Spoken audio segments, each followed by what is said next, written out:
All right. Hey, everyone. Thank you so much for tuning in to the 2020 virtual convention. This 45-minute session is the orientation to the Certified Community Action Professional Program with Jim Lepresti. I'm Alexa Hayes with the National Community Action Partnership, and I'm here to help this session go as smoothly as possible for you. Feel free to reach out to me or the rest of the tech team through the chat at any point during the event if you need assistance. A few more technical notes before we get started. The session will be recorded and made available to you for 30 days once it's posted, and we hope to have the recordings posted next week. Be sure to check out the handout section in the top right of your screen for materials related to this session, including the slide deck. And with that, let's get started. Jim? Thank you, Alexa, and hello, everyone. Oh, how I miss seeing you face to face. I'm a stage performer, not a film actor. But I really thank you for, in spite of all that we're challenged by this year, choosing to participate in this wonderful opportunity, our first ever virtual partnership convention, and for coming to this orientation to CCAP. Over the course of the next 40-some minutes, we'll take first a few moments to look at the value and benefits as well as structural foundations of the program. And then we'll take time to look at the three central activities of CCAP, the three assessment submissions done by candidates that are the heart of the program. Then we'll get into the nitty-gritty details of how do you do all this, that is to say, get registered, get started, and get on your way to becoming a CCAP, those kinds of details. But welcome. I will be checking then in the chat window along the way to see if there are questions, and we'll stop at the end of each of those three sections to find out what questions there might be, and I'll call on Alexa's assistance to see what I may have missed. CCAP is the only peer-to-peer effort on a national basis that is supported and run by your peers to give you professional recognition for what you do as a community action leader. It is a peer-run program, and it is very important in its foundation, in its administration, in evaluation that's done of candidates, and in evaluation of the program itself. It's overseen by a certification commission appointed by the board, and that commission is made up of persons who have been involved in community action either as a part of a community action agency or in a state or office, or perhaps that is in a state association office or in a state or national CSBG office. There you see the list of our current commissioners. Now, the program is built on two pillars, and the first of those two pillars is the Community Action Body of Knowledge Outline. That's a 5-section list of what would be considered the skill set, or better to say maybe the knowledge base, what someone would be expected to know if one should call oneself a professional in community action. We'll take a look at what those 5 major headings are. That's the history of the community action movement, the vision and values of community action, traditional community action management functions, leadership in community action, and theories about the causes of poverty and strategies to address them. These 5 areas covering candidate work and submission, they are the headings for the major topic areas of the examination. They're the scaffolding for the content of the whole program. And that list of the current body of knowledge outline is available for everyone on the CCAP page of the partnership website. We'll make reference to this again a number of times. The second pillar of the CCAP program is the Community Action Standards of Ethical Behavior, our Code of Ethics. It is what is said to be what we take seriously, the values that we espouse as professionals in the world of community action. It is taken seriously. Candidates are expected to sign an agreement to abide by that code of ethics. You will see it on the exam. And when it is necessary, the community action does explore and investigate any concerns raised by someone that the code of ethics may have been violated. The full body of knowledge outline, that's the most recent edition approved by the Commission with adjustments in 2020 for the upcoming 2021 program year, the Code of Ethics, and a candidacy guide, which will do in printed format what we're doing now in this webinar presentation. And all the related CCAP documents and instructions are available for download at the partnership website and will be refreshed right after this convention. And some of that is new for the 2021 program year. Some of your colleagues at your agency might be very generous in offering you their documents from the past. Say, thank you very much, but I want the fresh ones. You really need them. So you might ask, well, why bother? I mean, why become a CCAP? What's it all about? What's it for? As we have listened to responses to surveys and interviews over the past number of years about what CCAP is all about and why bother becoming a CCAP, these are what we frequently hear as what CCAP does for the individual, for the agency, and for the community that it serves. I want you to take note of the fourth of the five, where it strengthens commitment to a common mission, especially when there are a number of CCAPs on the leadership team. This has been something we've learned that's been very valuable to community action across the country. That is, we discover it for those persons who engage in the process of becoming CCAPs, in the process itself, let alone the outcome of being named one, that it strengthens the commitment to a common mission. That means when an agency calls together its leadership team, all of whom are CCAPs, they're not coming from isolated silos. They're coming from a shared passion, a shared understanding of what community action is about, and a shared commitment to work on behalf of the community that they represent. That has become a very crucial outcome of the CCAP program. But ask in particular, is it for me? All right, well and good.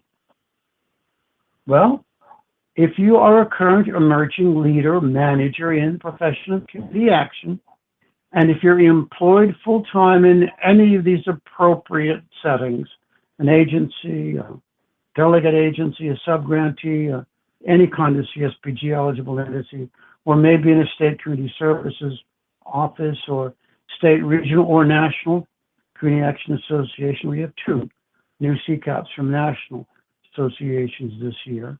And if you have served for at least 2 years, this is the basic qualification for becoming a candidate. That 2 years means a full 24 months. In a position that could be considered executive management, that is a criteria. Well, you say, well, what's executive management? The commission has operationalized it in this way. If you can say yes to any 3 of these 5 criteria, then that qualifies. And in fact, you'll see that you'll have opportunities when you become a candidate to respond to that. Do you have true function of authority in your program to make decisions? Do you supervise employees? Do you include the responsibility to administer a budget? Do you have that responsibility to report to an agency CEO or board of directors, or you're a member of the executive team? If you can say yes to any 3 of those 5, then it's appropriate. Now that's the criteria, but here's the commitment that's expected. Are you committed to the vision and values of community action? Are you committed to maintaining those high ethical standards of professional conduct? And are you willing to fill in the gaps of what you don't know about community action? its history, its vision and values, or principles of good management, or the best leadership practices, or what current theories of poverty are in America, and strategies to address them, including matters of racial equity. If you really want to fill in those gaps, if you have those commitments, then the answer to the question, is it for you, is yes, it's for you. Don't hesitate. Do it. All right? Now we're going to take a look at the actual system of assessment that is at the heart of community action. Let me see, do we have any questions as we begin this? Well, we've got a lot of comments. We do have one question. Yes. Sure. What so is that, Carilla please? asked, Carilla said, I started the CCAP process a couple of years ago, but was unable to complete it. But she did submit her CDF, but then wasn't able to do the ESP or the test. What is the process to resume? Well, once a candidacy, we'll take a look at these details that she just asked. A candidacy is valid for 3 years, and you can always renew that candidacy. Scores are kept in archives, so you don't start at point 0. You start at where you left off. Does that answer the question? Okay. I think so, yeah. We'll get more details on the third section of this webinar. Did I miss anything else, Alexa? No? Nope, we're good. Okay. We'll get back to some more of those details. The heart of the program is assessment. The heart of the program is the commission looking at whether, in fact, the commission can say that you demonstrate that you are a person who exhibits the kinds of experience of community action, the kinds of skills in doing the work of community action, and the knowledge about community action that rises to the level of being named a certified community action professional. Each of those kinds of assessments, experience, are documented in a form or an experience. The candidate data form is your place to document your experience. The executive skills portfolio is the place for you to make visible the work you do that shows your skills in community action. And then finally, the comprehensive examination is the place where you demonstrate your knowledge about community action. Now, let's take a look at each of those in a little bit of detail, but let me clue you in that you'll get the opportunity to take a much deeper dive into each of these main assessment functions by which the commission determines who becomes a CCAP. We'll look at those in detail in webinars that are focused on each one of these full webinars. That will be available to you from the partnership website in the fall. The first of those assessment activities is the measuring of experience, the candidate data form. It's a detailed record of your experience, education, and involvement in community action. It's the first of those 3 activities in which you have the opportunity to score points. And getting a certain number of points at a certain marker moment in the process is what eventually gets you to become a CCAP. We'll take a look at that point system piece by piece, but the details won't come together until we've seen all 3. That evaluation of your candidate data form is scored and enables you to gain up to 500 points toward the goal. Obviously, the longer you've been involved in community action, the more points you will accumulate. Now, it's due the 3rd Wednesday of January each year. I said that you become a candidate, you have a 3-year period to complete the process. Most candidates, about half completed in 1 year, many take it 2 or 3 years. to complete the process, and some renew it to attempt again in the second candidacy. We say it's due the third Wednesday of January. That means if you want to complete the process in that current year, then all of your assessments have to be in on a particular date in that year. Its candidate data form is due on the third Wednesday of January of that year. But you can update it in future years, in subsequent years.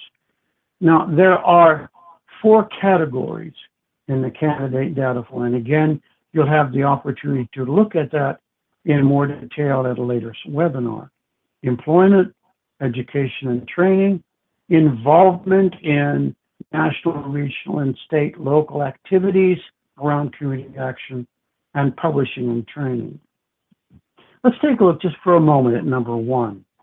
You'll see in each of these that there is a category for here, the number of years in a management or executive staff in a community action agency or an association.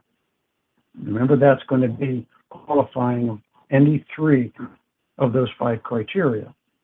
You'll see in each of those a certain number of points are available for each unit here, for each year of service, up to a maximum. Once you've got it 10 years, you've reached your maximum. That's what the whole candidate data form looks like. This is just one section of this whole form. Along with the candidate data form on the website, there is a guidance document that helps you figure out where things belong. And you'll have the opportunity to seek assistance of a mentor. We'll talk about that later in the practical details section. The second assessment activity is a measurement of your skills. That's the candidate submission of an executive skills portfolio. Note, there is a new format for the year 2021. This is for candidates who enroll new in the current year. There are options for candidates who have previously submitted executive skills portfolios in former years, in earlier years who didn't quite meet the number of points they're required to meet. That is, all of you have been contacted, if that is your circumstance, if you're a current candidate. But if you're a new candidate, don't look at an old executive skills portfolio. Download from the partnership website what will be posted new immediately after the convention. This is where you show a sample of the work, where you manifest how you applied the competencies listed in the body of knowledge outline to your work setting, specifically B, vision and values of community action, C, management function, and D, leadership skills. It also is evaluated and scored. It can also earn up to 500 points. It is due on the third Wednesday of February each year, 1 month after the date in which the candidate data form is due. In addition to showing the work that you have done, you are asked to write 4 brief essays that shows that you are able to articulate your understanding of these skills. It's expected if you're a professional, not just that you use them, but that you know how to talk clearly about them and that you're able to communicate to others about them. That's what the essays are for. And really, this is the most important thing to look at when you're thinking about what you're going to sample in your portfolio. How can you answer each of these essays?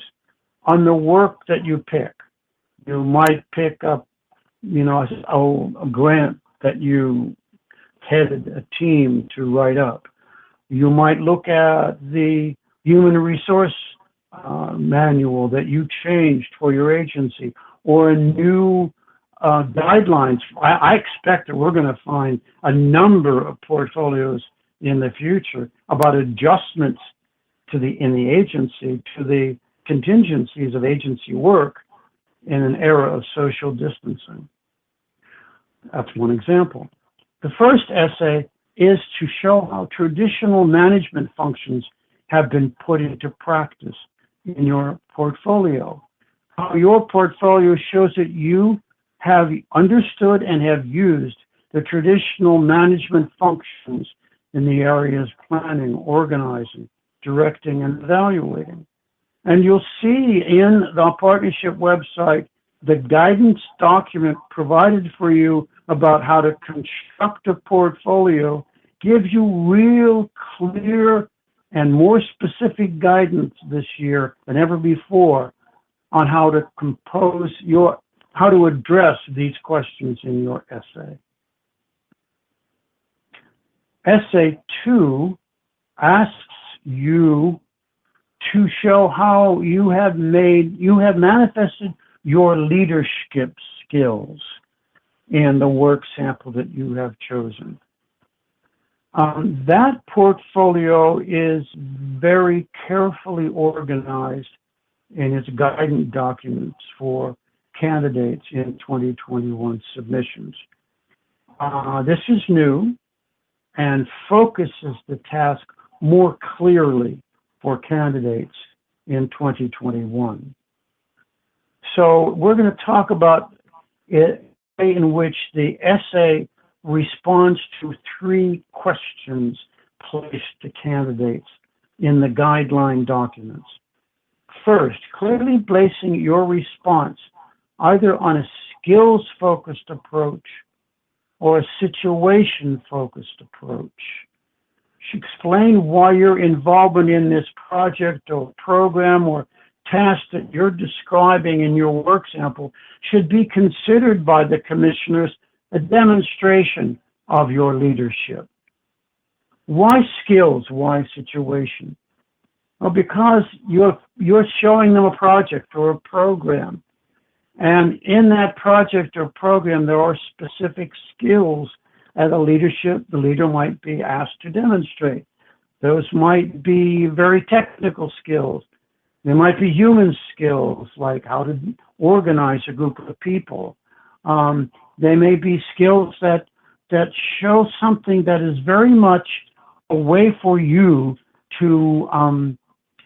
that are very technical, but maybe very much conceptual. Or it may be skills that particularly focus upon the situation that your project calls you to.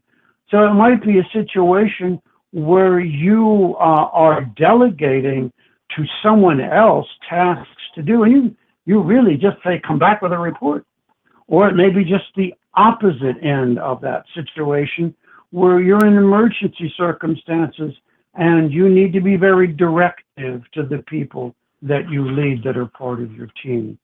But leadership in each instance is a process whereby an individual influences a group of individuals toward an agreed upon or common goal. Let me repeat that. Leadership is a process whereby an individual influences, either by use of skills or in a situation, a group of individuals to achieve a common goal. Now, that, in fact, I just quoted from a particular text by Peter Northouse on leadership, theory, and practice. That's where candidates find guidance about writing an essay focused either on the skills approach and or a situational approach found in that text. And again, you'll get more guidance about this, both in the document that guides you to composing an executive skills portfolio on the partnership website and in the upcoming webinar. That's the first question to help give you guidance about how to write about your leadership. The second and the third of those questions ask you to relate that leadership to community action directly in correlation to one and to four of the sections of the body of knowledge outline under leadership.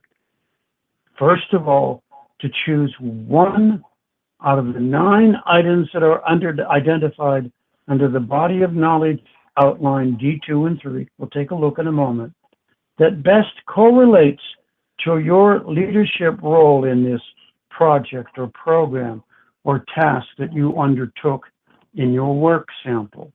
Let's take a look now at that body of knowledge outline, D2 and D3. In D2 and D3, you're going to find these functions identified specifically under D2, these 4, under D3, these 5. Pick one.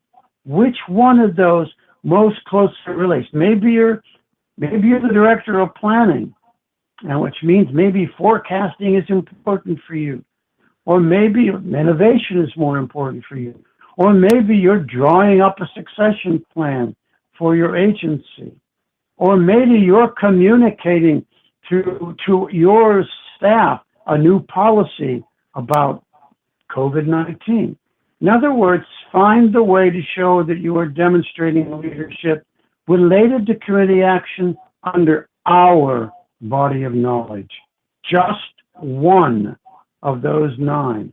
Which one fits best? And then number 3 asks you to do the same thing under outline section D4 or D5. Under which one of the 14 items that are listed there does your work sample best relate? Now, I didn't list them all here. We do in the webinar that will come up. But D4 addresses specifically community action, ethics and communication, ethics and community action. It might be in that particular area, where it might be commitment to excellence and lifelong learning. Or maybe your particular work sample empowers individuals and families, or it shows how your team that you work with in some way facilitates the revitalization of community. All right? This is more targeted focus in leadership than would have been seen in the executive skills portfolio guidance in past years. Again, for those of you who have submitted a portfolio in the past and didn't receive the targeted minimum score of 300 points, and we'll get to those points again in a moment, you do have another option. You will have received an email message by now. The third essay, and this is same as it was in previous portfolio guidance, asks you to explain how your work sample shows that you understand and have put to use the vision and values of community action in that project. And the fourth one asks you to demonstrate how your work sample contributes in the work you've done to your agency's attainment or enhancement of one of the partnership's standards of excellence, or how it has the capacity to contribute to that. CCAP is one of the 2 signature programs of the partnership. The other is the standards of excellence. We expect, and the commission as it evaluates candidates, expects the ability of the candidates to correlate between those 2 signature programs. It is likely that it will not only be visible on the executive skills portfolio, but also on the exam, as you shall see in a few moments.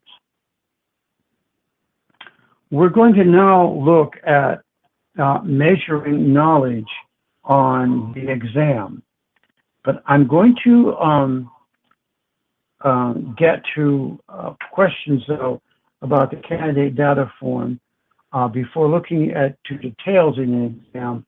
But I want you first to look at point number 1, that after you've received a total of cumulatively 700 points on your candidate data form and portfolio combined within 3 years, and have received at least 300 points on each the candidate data form and the executive skills portfolio. So that means, for example, if you've received 400 points on your candidate data form, great, you made the minimum. If you make the minimum of 300 points on your executive skills portfolio, combine them, then you've accumulated enough points to qualify for the exam in that year. You always have the opportunity over those 3 years to add points. So if you don't make it in year 1, you can add materials to your candidate data form in year 2. You can revise or submit a new executive skills portfolio, again, in year 2 or year 3. Before we look now at how the exam is constructed and what goes on in the CCAP exam, let me check about questions that have been asked in questions and answers about, when I pull up the Q&A on my screen, I don't see any. Alexa, oops, we just got one. Patty asked, what if it falls under more than one category? I think you're saying under well, first of all, when it gets to that question about leadership skills, you have the opportunity to use either skills or situational or both. However, when you are relating to the body of knowledge outline under D2 or D3, you must pick only one.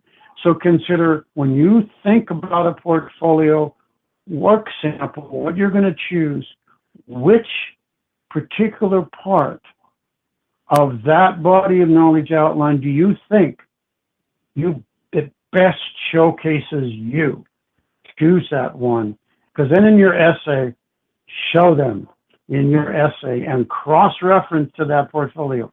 Look at what has happened under my leadership. And when you look then, scan D4 and D5, and among those 14 items in the body of knowledge, think about which one really does my sample really make most visible, and choose that one. Or prepare for your portfolio completely the other way around. That is to say, look at the body of knowledge outline 2 and 3. Okay, what kind of work do I have in 2 or 3 that shows, for example, my ability to forecast? Or then look at the body of knowledge outline into D4 and 5, which shows my best side in leading, in being someone who influences a group of individuals to work towards an agreed upon goal for revitalizing a community. Do it the other way around. Look at what you're asked to write about and then find out what work you've done, manifest that. Make sense? I hope that answers your question, Pat. Okay, then I'm going to go on to the exam, okay? Let's take a look at measuring knowledge. We've looked at measuring your experience or your background in the candidate data form. Again, there's guidance for you. We've looked at measuring your skill, and that's at the portfolio, and there's lots of guidance for you. And now let's take a look at the exam, and guess what? There will be guidance for you. Now, the exam is given usually on the second, or almost always the third Wednesday of June. Well, this year, we moved it to July for obvious reasons.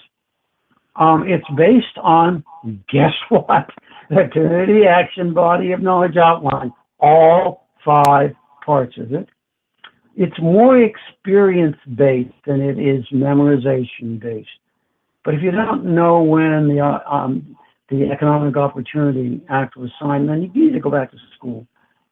The study guide is posted on the partnership's website each January.